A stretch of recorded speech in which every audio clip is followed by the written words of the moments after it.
And ऐसा लग रहा है जैसे कि किया इंडिया की प्रॉब्लम्स खत्म होने का नाम ही नहीं ले रही है। सेल्स चाहे कितनी भी अच्छी क्यों ना हो, लेकिन किया इंडिया का जो नाम है ना, वो उतना ज्यादा कॉन्फिडेंस इंस्पायर नहीं कर पा रहा है अभी तक भी। एंड इसका रीजन यही है कि एक तो डीसीटी ट्रांसमिशंस ने बहुत ज्यादा काम खराब किया इन लोगों का, क्योंकि उनकी रिलायबिलिटीज। फिर उसके बाद जो दिक्कत आई वो ये है कि डीलरशिप्स के साथ बहुत ज्यादा इश्यूज आ रहे हैं कस्टमर को। कईयों की गाड़ी नहीं आ रही है, कईयों के एक्सीडेंटल पार्ट्स नहीं आ रहे हैं, कईयों को इंश्योरेंस से रिलेटेड कुछ स्कैम्स का सामना करना पड़ रहा है। तो किया के डीलर्स भी काफी ज्यादा खराब निकल के आ रहे हैं। एंड वीडियो स्टार्ट करने से पहले मेरी एक रिक्वेस्ट है, चैनल को सब्सक्राइब जरूर कर दीजिए, क्योंकि मेरा गोल यही है कि फरवरी तक 10,000 सब्सक्राइबर्स पूरे हो जाए मेरे। तो if you don't feel shy in helping me reach my goal, then do click the subscribe button also. And अब एक और इशू आ गया है, that is recall. And that is a mechanical recall. And recall है fuel pump के लिए। काफी सारे किया सेल्टॉस डीजल के ओनर ने रिपोर्ट किया था कि फ्यूल पंप्स ना उनकी सेल्टॉस में फॉल्टी थे। ये सेल्टॉस डीजल के लिए है।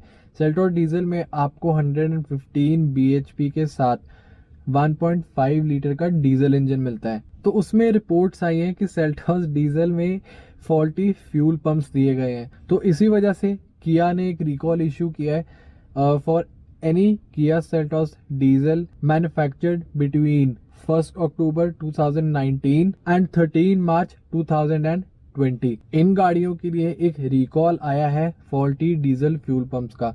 तो कंपनी आपके फ्यूल पंप चेक करेगी, अगर वो फॉल्टी निकलते हैं तो कंपनी फ्री ऑफ कॉस्ट आपको रिप्लेस करके देगी, नहीं तो आपको चाय कॉफी पिलाकर वापस भेज दिया जाएगा।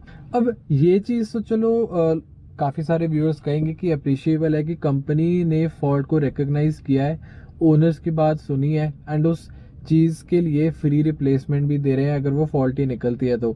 बट इसमें प्रॉब्लम ये है कि this does not speak well of the quality control of these Korean brands. ठीक है, मैं अगेंस्ट नहीं हूँ कोरियन ब्रांड्स के। इंजन, डीजल इंजन काफी अच्छा है, लेकिन ऐसी ऐसी छोटी चीजें ही होती हैं जो आपकी गाड़ी को रिलायबल या अनरिलायबल, लो कॉस्ट मेंटेनेंस या हाई कॉस्ट मेंटेनेंस बना सकती है, या फिर लो कॉस्ट मेंटेनेंस और हाई कॉस्ट मेंटेनेंस का फर्क डाल सकती है। अब इश्यूज क्या आए थे कस्टमर्स को, वो ये कि कार के पिकअप में बहुत ज्यादा इश्यूज आने लग गए थे डीजल सेल्टॉस की, एंड कार को स्टार्ट तक करने में भी लोगों को दिक्कत आ रही थी।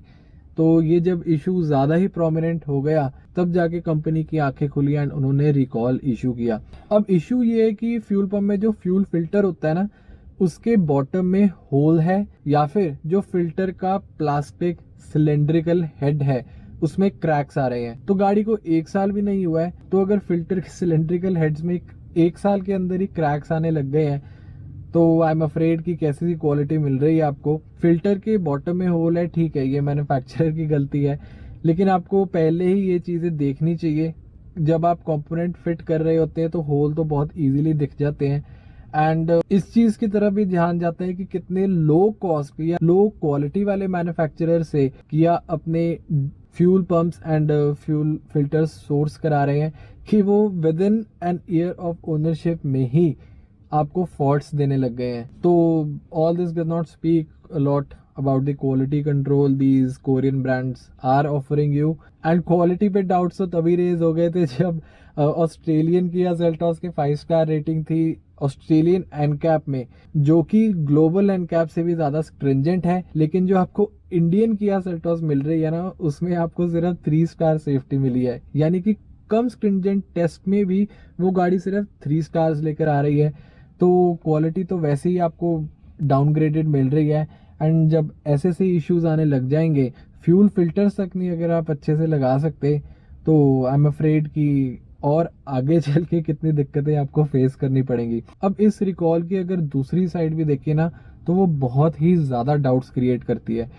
वो ये है कि कंपनी ने पब्लिकली रिकॉल नहीं इशू किया है, कंपनी ने जस्ट डीलरशिप्स को नोटिस इशू करे हैं।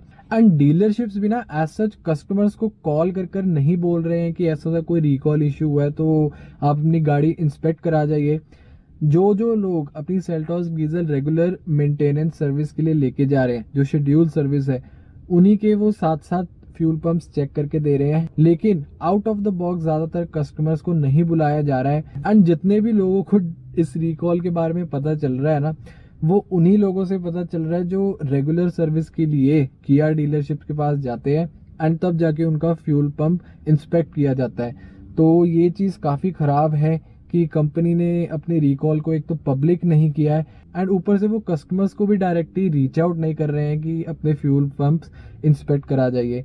तो अगर वो फॉल्टी फ्यूल पंप है तो आई एम अफ्रेड कि जब तक आप अपनी रेगुलर सर्विस के लिए जाएंगे तो कितना डैमेज हो चुका होगा ऑलरेडी आपके इंजन को, क्योंकि अगर फ्यूल पंप खराब है ना तो ऑब्वियसली कम फ्यूल जाएगा आपके इंजन में एंड ये चीज़ उतना ही ज़्यादा डैमेज पहुंचा चुकी होगी आपके इंजन को।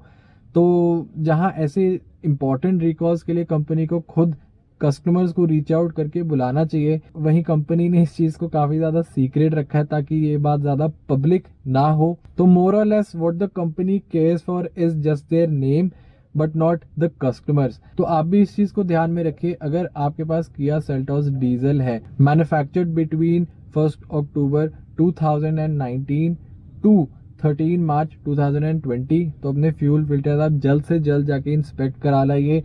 खराब अगर निकलते हैं फ्यूल पंप्स तो उनको वहीं खड़े होके अपनी आंखों के सामने ही रिप्लेस कराइए एंड कंपनी की कोई भी ऑफिशियल डिक्लेरेशन का वेट आप मत कीजिए, नहीं तो उतना ही डैमेज आप अपने इंजन का करते रहेंगे। And at the and I must say कि all these instances do not speak very well of these Korean brands. Hyundai ले लीजिए, किया ले लीजिए, एक ही चीज़ है वैसे तो, बट ये जितने भी क्वालिटी कंट्रोल या रिलायबिलिटी इश्यूज या फिर डीलरशिप इश्यूज आ रहे हैं जो कि आपको एज अ रेगुलर कस्टमर नहीं आने चाहिए जब आप 15 लाख 20 लाख रुपीस अपनी कार के ऊपर लगा रहे हैं। तो एक चीज़ बहुत ज़्यादा क्लियर है कि कोरियन ब्रांड्स ने इंडियन कस्टमर्स को टेकन फॉर ग्रांटेड लिया हुआ है एंड उसी वजह से या तो रिलायबिलिटी इश्यूज आ रहे हैं या फिर डीलरशिप्स बहुत ही ज़्यादा लेड बैक एटीट्यूड दिखा रही हैं या फिर ऐसे रिसेंट क्वालिटी कंट्रोल इश्यूज तक आ रहे हैं फर्स्ट ईयर ऑफ ओनरशिप में ही। एंड उसके ऊपर भी on top of that company खुद पब्लिक नहीं कर रही है कि हमने ऐसी मिस्टेक्स करी हैं। तो आई एम अफ्रेड कि आगे चल के आपको क्या कुछ देखने को मिलेगा। तो all I would say is beware and consult car master before buying your car. So that's all for today. See you again.